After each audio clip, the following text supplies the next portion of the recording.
My son, along with his wife, had locked my husband and me inside the basement of our very own home, shouting, "This is ours now."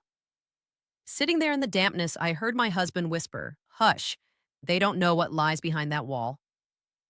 When they finally left, my husband shifted a loose brick and revealed to me a secret he had kept hidden for 39 years. Hello, dear listeners. Thank you for joining me today. Before I begin my story, I would be very happy if you subscribed to the channel and left a comment noting which state or country you are listening from. It always warms my heart to see how far our stories travel. Enjoy listening. This house knows how to breathe. I know the rhythm of its breath as well as I know my own. In the morning, when the first rays of the Georgia sun break through the old pecan trees in the garden, it takes a quiet, deep inhale, and dust motes dance in pillars of golden light.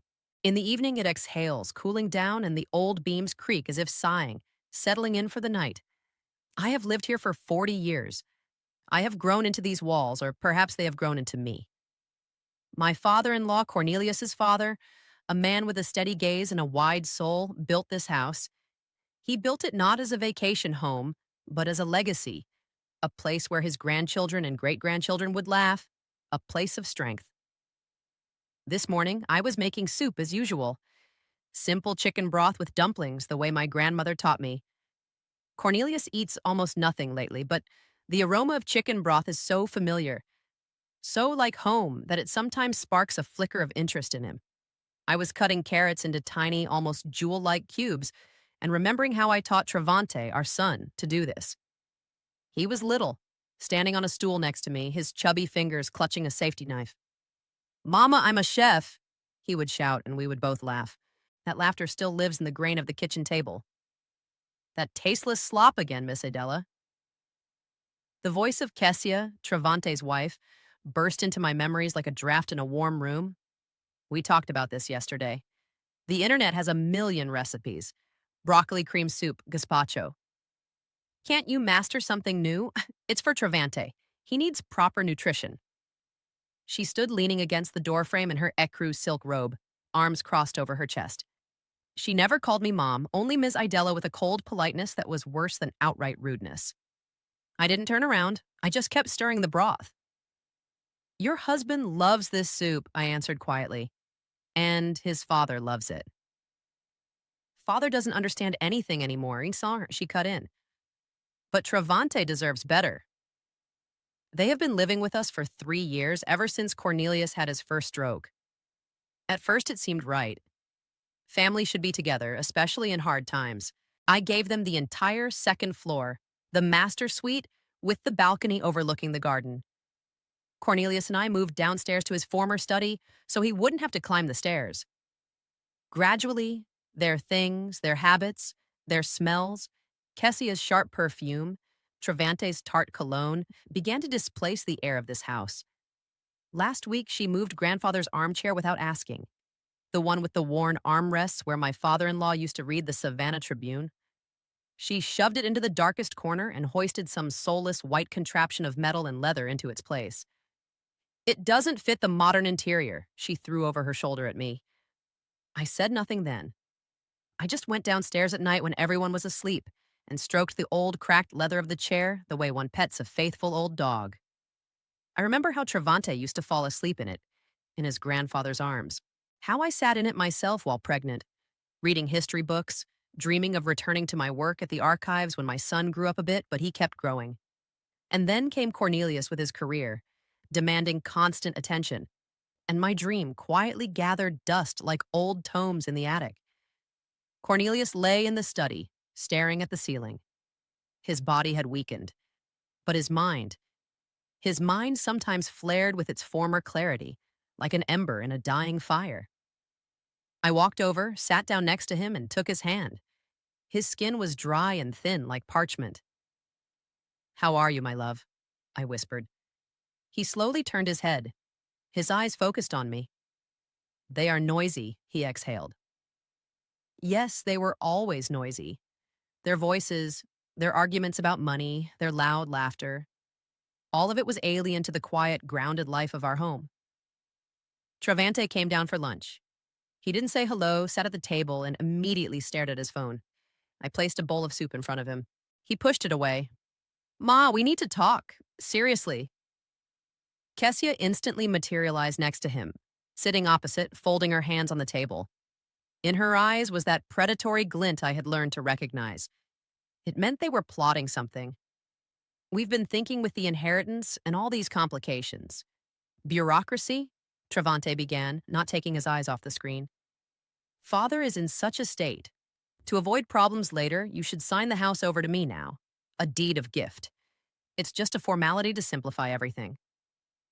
My chest went cold, not from the words themselves, but from the casualness with which they were spoken, as if he were asking me to pass the salt. No, I said. My voice didn't tremble.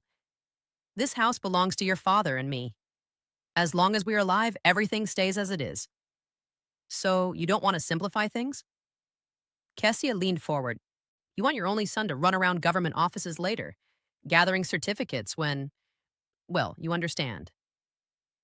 I understand everything, I replied, looking her straight in the eyes. And that is exactly why the answer is no. Travante finally raised his head. There was no filial love in his gaze, only cold, angry irritation, as if I were not his mother, but an annoying obstacle in his path.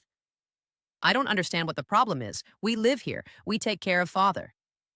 You live in my house, I corrected him. I take care of father. At that moment, Cornelius appeared in the doorway of the living room. He stood leaning against the jamb, breathing heavily. He must have heard everything. His gaze was surprisingly clear. He looked not at me, but at Travante. You. His voice was weak, but every word rang in the ensuing silence. You are a disgrace to our name. A disgrace. That word struck Travante like the crack of a whip. I saw his face contort. It wasn't just anger. It was the rage of a man touched in his sorest spot, his vanity, his right to bear the Dubois name of which he was so proud. His whole life was built on that name. What? He screamed, jumping up so fast the chair fell with a crash. A disgrace. Are you out of your mind? I am the only one continuing this name. This house, it is mine by right. It should have always been mine. He stepped toward his father. I jumped up, standing between them. Travante, stop. No, enough. His eyes were wild. I am tired of this. This is ours now. He grabbed me by the shoulder, not painfully, but with authority, and shoved me aside. Then he grabbed his father under the arm. Cornelius was as weak as a rag doll. Travante dragged us through the hallway to the heavy oak door leading to the basement. Travante, what are you doing? I screamed, resisting. You'll have time to think about your behavior, he growled. He threw the door open and the smell of dampness and cold earth hit our faces. He roughly shoved us inside onto the top step of the steep staircase. I barely held on to Cornelius to keep us from rolling down. The door slammed shut, plunging us into darkness. The heavy bolt clicked from the outside. We were left in complete silence.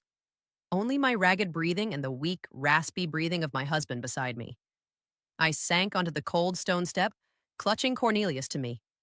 The tears wouldn't come. Everything had gone numb. Years of service, years of love. My whole life given to this boy, this house, this family. All of it ended here in this dark, damp basement. I was broken, shattered into pieces. And in this deafening silence, in this absolute darkness of despair, I heard my husband's quiet, tense whisper. He pressed his lips right to my ear, his words barely audible. Hush. They don't know what lies behind that wall. My husband's words pierced the gloom, and I froze, listening. Above our heads, Travante's heavy, quick footsteps rang out, followed by Kessia's lighter, pattering tread. The front door slammed so hard a dull echo rolled through the basement. A moment of silence, and then came the sound of an engine starting. Quickly moving away and fading, they were gone. We were left alone in the cold, ringing silence of our own home, locked in its stone belly. Help me, Cornelius rasped. His voice was weak, but there was a steely persistence in it I didn't recognize. I helped him up. His body was trembling from weakness and cold. Slowly, step by step, we descended the chipped stairs to the dirt floor. It smelled of the stale vegetables we used to store, damp clay and oblivion. The only source of light was a thin strip breaking through from under the door upstairs. In this dim twilight, I could barely make out the shapes of old shelves covered in cobwebs and empty jars piled in the corner. Cornelius led me not to the shelves, but to the far wall, to the very masonry of the foundation. He leaned against the rough, damp stones, breathing heavily. Here, he whispered. Father showed me when I was 18. Said it was for the most extreme case. I thought it would never come. He ran his shoulder along the wall, searching for something by touch in the gloom. Finally, he stopped. Here, press. I don't have the strength. I touched the stone where he pointed. One of the rough granite blocks seemed no different from the others. But when I pressed harder, it gave way, sliding inward with a quiet scraping sound. Behind it, a black square void opened up. Inside this niche, something dark lay hidden. I reached my fingers in and felt cold, smooth metal. It was a small tin box, an old tobacco tin, the kind popular in my childhood. I pulled it out. It was light, almost weightless. We returned to the steps and sat side by side. Cornelius took the box from me. His fingers struggled with the simple latch for a long time. Finally, with a quiet click, the lid opened. I expected to see anything. Old photographs, maybe a few gold coins hidden by my father-in-law for a rainy day. But inside there was nothing shiny. Only a few yellowed papers folded in four. Cornelius took out the top document and unfolded it. Even in this faint light, I saw the official seal and faded violet ink. It was a birth certificate. Read it, Cornelius said. I took the paper. It was fragile as an autumn leaf. The name written in calligraphy was unfamiliar to me. Cassius Thorne, place of birth, a prison hospital in Mississippi, a place I had only heard terrible stories about. Mother's name dashed out. Father's name, Orion Thorne. I don't understand, I whispered, looking at my husband. That's me, he said quietly. That is my real name. Something snapped inside me. For 40 years, I had lived with Cornelius Dubois, son of the esteemed Dr. Dubois, heir to a famous family. And now, this fragile sheet of paper was telling me I didn't know the man I had shared a bed with, raised a son with, built a life with. He took out the next document, an adoption decree. Cassius Thorne, adopted by Citizen Dubois, Langston James. The new son is assigned the surname Dubois and the name Cornelius. Everything was certified with dry official stamps. The last item in the box wasn't an official paper, but a letter written in the familiar, confident handwriting of my father-in-law. Cornelius handed it to me. Son, I read mentally, struggling to make out the words in the dark. If you are reading this, it means dark times have come and I am likely gone. I never told you the whole truth, fearing it would break your life. Your father, Orion Thorne, was a brilliant scientist, an honest and brave man. But in our country, honesty and courage often become a crime.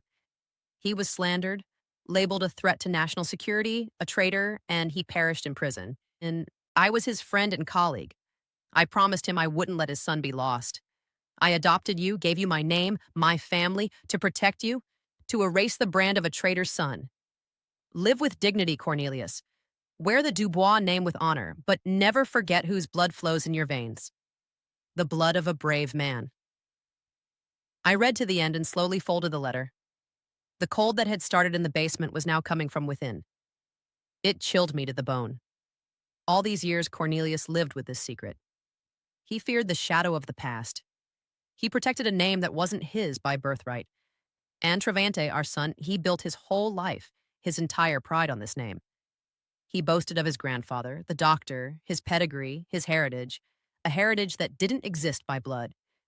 All the pain, all the humiliation of the last few years, all the insults I had swallowed like bitter medicine. All of it suddenly compressed into a single point in my chest, but it didn't explode in a scream or tears. It froze, turning into an icy, perfectly clear crystal. And in its cold facets, I saw everything with dazzling clarity. I was an archivist. I worked with documents, with facts, with histories people tried to forget or rewrite. I knew the value of truth locked in yellowed paper. And what I held now wasn't just a family secret. It was a weapon. It was power. Absolute, undeniable power. We sat in the dark for 2, maybe 3 hours. Time lost its flow. Cornelius dozed off, leaning his head on my shoulder, exhausted by the tension. I sat motionless, staring into the darkness, and my mind, for the first time in years, worked precisely and silently, like a well oiled machine. A plan formed itself, logical and cold. Finally, noise was heard upstairs. The bolt was slid back with a sharp scrape. The door flew open and bright light hit my eyes. Travante stood on the threshold. His face was smug. Well, have you thought it over? He asked with a sneer. Father, do you feel bad? Should I call a nurse? He was clearly playing at magnanimity. It was part of his game. Yes, I said, rising. My voice sounded steady and calm, surprising even myself. He needs care. Give me the phone. I'll make a call. He was momentarily confused by my submission, but then smirked, handing me his mobile. Here, one call to arrange a nurse and no funny business. I took the device. Its warmth contrasted with the cold of my fingers. I didn't search for a number in the contact list. I knew it by heart. A few years ago, I had read an article in Essence magazine about a female attorney specializing in complex family cases and inheritance. She was described as a brilliant and uncompromising specialist. I memorized her name just in case, as it turned out, not in vain. I calmly dialed the number. Travante looked down at me, expecting to hear my conversation with some caregiving service. A crisp female voice answered the phone. Vada Sterling speaking. Miss Sterling, good afternoon, I said just as evenly and clearly. My name is Idella Dubois. I urgently need your help. I arranged a meeting with Vada Sterling and without changing my expression, handed the phone back to my son. He took it with lazy curiosity, scrolling the screen to check who I had called. The number was unfamiliar without a name. He apparently decided it was a care agency, and complete satisfaction reflected on his face. He had won. The old mother was broken and submitted. Good girl, he tossed out, more to himself than to me. A sensible decision. Come on, Kessia, let's help father up. It's not fitting for him to sit on the steps. They helped Cornelius to his room with that exaggerated, showy care that hurts the eyes with its falseness. They tucked him into bed, adjusted the blanket. Kessia even brought a glass of water. They were acting out a play of magnanimous victors, and I was their main audience. I watched silently, and they mistook my silence for capitulation. That was their first and main mistake. In the following days, a strange, unnatural silence reigned in the house. I performed my duties with mechanical precision, cooking broths for Cornelius, cleaning rooms, doing laundry. I moved through the house like a ghost, a shadow of myself, and this suited them perfectly. They stopped noticing me the way one notices old furniture. I became part of the interior, convenient and mute, and this gave me what I didn't have before, the opportunity to listen and see. They stopped hiding. They decided they could talk about everything in front of me. After all, a broken spirit is incapable of resistance. One morning at breakfast, while I was silently serving biscuits, Kessia, flipping through some glossy magazine, said to Travante, Honey, I've been thinking. That wall between the living room and father's study, it's not load-bearing. If we tear it down, we'll get a huge space, a studio. We can put a white marble bar counter right here. I froze for a moment with the skillet. The wall she wanted to demolish. My father-in-law's desk stood against that wall where he wrote his last medical journals. Against that wall, Cornelius taught little Travante to write his first letters. There on the wallpaper, if you looked closely, you could still make out a faint pencil mark. Our son's height at 5 years old. She spoke of it as if it were just an annoying hindrance on the way to a bar counter. Great idea, Travante responded, not looking up from his coffee. The study will be free soon anyway. And the library? Well, the books can be sold for scrap or recycled. Who reads them nowadays? Recycled books my father-in-law collected all his life.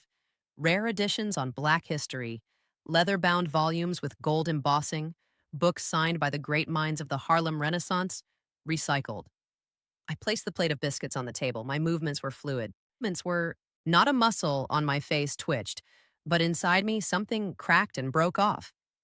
The last shard of maternal illusion that There was still something left in my son of the boy who listened with delight as his grandfather read aloud to him. They saw my calmness and mistook it for apathy, for senile detachment. They didn't understand that this was the calmness of a surgeon studying the chart of a diseased organ with cold attention before picking up a scalpel. Every word, every gesture was for me a symptom of a disease, their disease, the name of which was greed and vanity. The apotheosis of their delusion came on Tuesday evening. They approached me as I sat by Cornelius's bed, reading old poems to him aloud. They entered with the same serious, concerned faces one wears when visiting the hopelessly ill. Mom, Travante began in a tone full of fake sympathy. Kessia and I have discussed everything.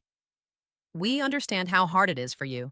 All these worries, the house, father, Ikawi, you've laid your whole life down for us. You deserve a rest. Kessia immediately chimed in, placing her manicured hand on my shoulder. The touch was light, but I felt the cold seep under my skin. We found a wonderful place for you, Miss Idella. A senior living community, not some nursing home. No, an elite establishment just outside Atlanta, Pine Forest. A pond, 4 meals a day, medical care 24/7. You'll have your own cozy room. You'll be able to walk, read, socialize with people your age. We'll visit you on weekends. They looked at me expecting gratitude. They sincerely believed they were doing me a favor.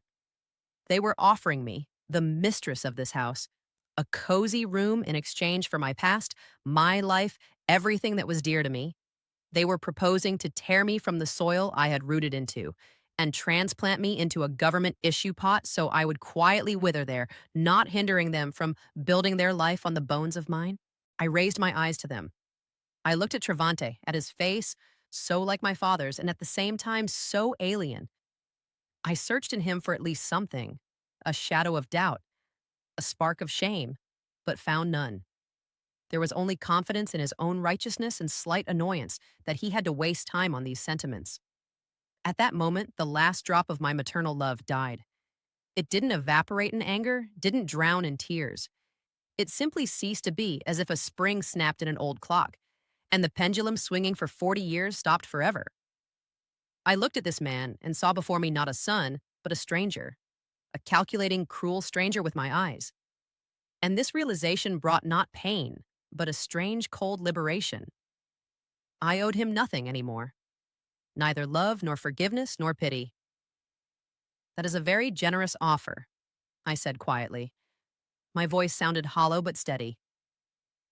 I need to think. Of course, of course. Think about it.